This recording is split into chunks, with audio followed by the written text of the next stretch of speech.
Hello, my friends. My name is Joe Theodore, astrologer and teacher, and welcome to this video on Taurus risings.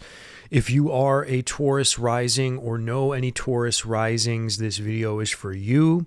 And if you have any experiences of your own regarding your own placement or someone maybe you know, drop it down in the comments, because I love how educational videos within the astrology community can always be helping other people just by leaving a comment, So, yeah, my friends, let's get right into these rising sign videos. This series is not really the longest video in the world. I try to make them around 9 to 12 minutes max. So in this video, we're going to discuss what Taurus is. If you are kind of new to astrology, I hope I can just break down some quick tidbits and significations. And also discussing the first house in astrology, because our rising sign is found in the first house. Now, Taurus is a fixed zodiac sign, right? We have cardinal zodiac signs, fixed, and mutable. Fixed is exactly what it sounds like.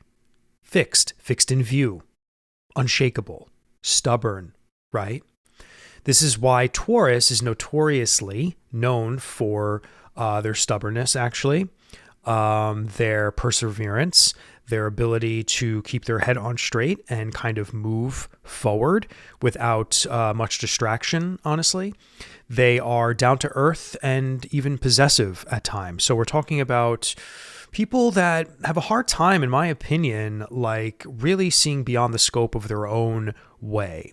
And that's kind of like the deal with all fixed energy, right? The other fixed signs are, we're talking about Leo for fire, we're talking about Scorpio for water, and we're talking about Aquarius for air. So if you can kind of like gauge some heavy Leo or Scorpio or Aquarius people you might know, you know that there's like a very stoic like stubbornness to them. There's a fixed view of life. Like their truth is the truth in a way.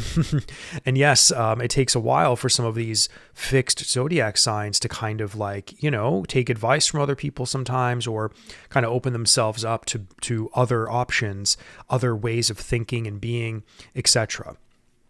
Some of the most down to earth people who honestly have no connectivity to any sort of spiritual stuff. And I'm not saying you're like this, because a lot of Tauruses, of course, or Taurus risings or Taurus energy very much can become spiritual in nature, especially in shamanic cultures. I feel like a lot of heavy Taurus placements are very gravitated towards grounding spirituality that can maybe even give them a solid footing in not so abstract. Where Pisces is very abstract, Taurus, I think, is more boots on the ground, right? And there's a lot of Taurus energy out there that doesn't even believe in astrology, doesn't believe in this, doesn't believe in that. They're just so narrowly focused on what they're doing in the earth plane, right? Because Taurus is fixed earth. We're talking about growing things, right? We're talking about the material world through and through. We're talking about monetizing the material world to bring pleasure to oneself, right? Taurus is ruled by Venus, and Venus being in the first house, again, if you're a Taurus rising, the planet that rules your first house, of course, is whatever the ruler of the zodiac sign is. Taurus risings are ruled by Venus, which means your chart ruler is Venus, right? The Venusian is really what makes up your entire being in a way. It's your dominant true north as far as energy is concerned. Even though you have a sun sign, even though you have a moon sign somewhere, and yes, you may have heavy placements elsewhere that really, really shine through you, of course, because astrology is the totality of 12 houses, 12 zodiac signs. The rising sign is very important because your chart ruler is very important. It really is very important. And Venus is about pleasure. Venus likes to be adorned. Venus likes to have nice things. And yes, Tauruses work very hard to attain nice things. I feel like a lot of Taurus energy, Taurus risings, they may see you in a light where you like to maybe make yourself, now I don't want to say fashionable, but just very much, you're very interested in how you operate in the material world, right? And I think people might know that about you. Some people just take a little bit extra emphasis in their role in this world and how they're seen.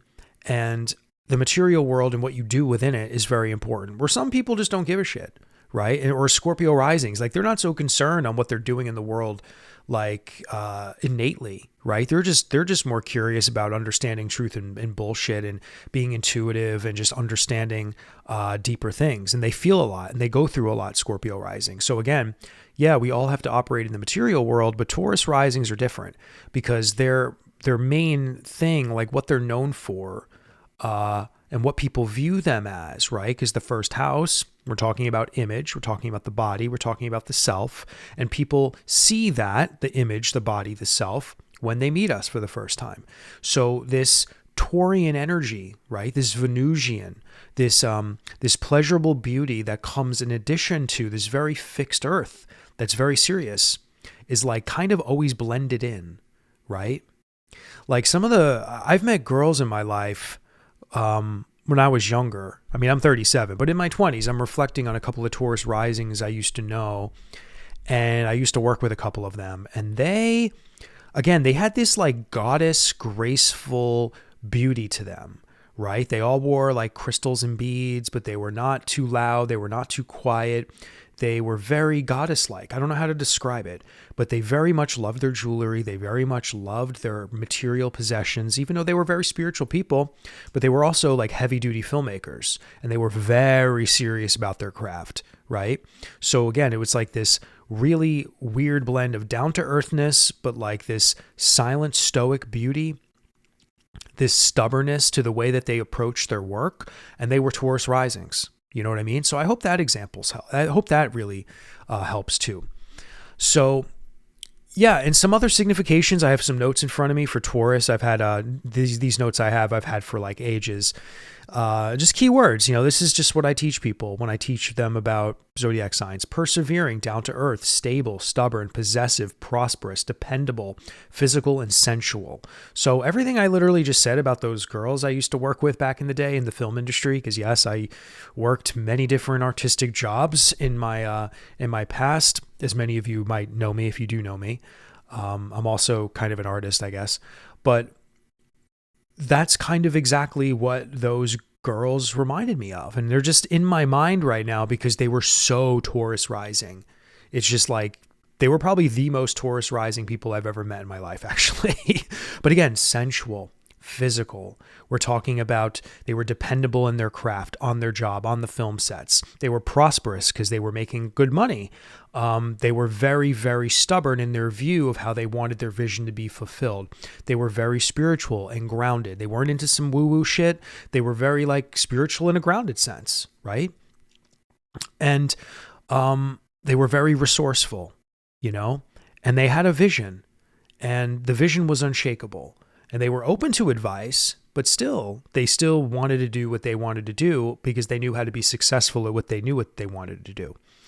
So as a rising sign, the world saw that about them. I saw that about them, right? I would go, oh my God, these women are beautiful. They are serious about what they're doing. They are talented as hell doing their film work.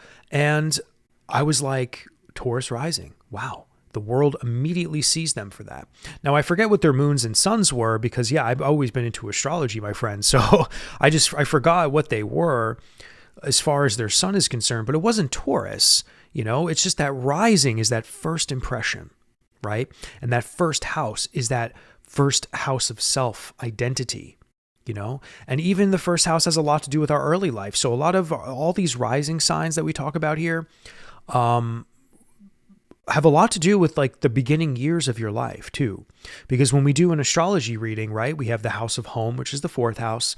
The third house is more about our upbringing involving how we begin to communicate with our immediate environment, cousins, siblings, shit like that. Then the first house is really like those formative years, right, of birthing into the world. So the zodiacal story of the birth chart is very much a perfect story of the human experience. And that first house is all about the birthing of ourselves into the world. When you meet someone for the first time, they're birthing their existence into your world. If you've never met them before, right? And then after you meet them and you work with them, for example, they're continuously birthing their image of who they are onto you. And then the more you know them, you get to know what their moon is like. You get to see what their sun sign is all about. And that's why the big three is the big three. So that's all for today, my friends. I think I said enough in the shortest amount of time on Taurus risings. Once again, please let me know what your thoughts are about this and your experiences with being a Taurus rising, or if you know any Taurus risings. And if you enjoyed this video, please consider subscribing to the channel. That would mean a lot to me. And liking the video, of course, because that really would help the algorithm share my work. All right, my friends, I'll see you in another video.